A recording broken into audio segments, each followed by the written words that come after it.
Hi, நான் இன்ஸ்டாகிராமில் ஒரு போஸ்ட் போட்டேன். அதுக்கு 2 million plus views, 1 lakh plus likes போயிட்டுருக்கு and so many comments also.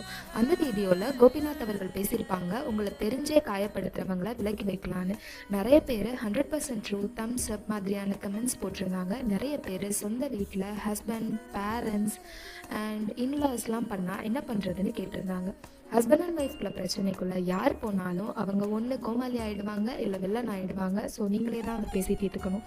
But மற்றவங்க பண்ணால் அதுக்கு வேணால் ஒரு ஐடியா சொல்லணும். அது ஒன்றும் புது ஐடியாலாம் கிடையாது. விசு அவர்கள் அவங்களோட சம்சாரம் அது மின்சாரம் படத்தில் ஆல்ரெடி சொல்லியிருப்பாங்க. கிளைமேக்ஸ் சீனில் லக்ஷ்மி மேம் ஒரு சீன் சூப்பராக ஆக்ட் பண்ணியிருப்பாங்க. அதில் கூட ஒரு டைலாக் வரும், ஒரு அடி விலகி நின்று நீ சௌக்கியமா நான் சௌக்கியம், நீ நல்லா இருக்கியா நான் நல்லா இருக்கேன் அப்படிங்கிற மாதிரி ஒரு லென்த் டைலாக் வரும். அதை ஃபாலோ பண்ணுங்க, அது போதும். படமும் சரி அந்த சீனும் சரி என்னோட ஃபேவரட். உங்களுக்கும் பிடிக்கும்னா கமெண்ட்ல சொல்லுங்கள். தேங்க்யூ ஃபார் வாட்சிங்.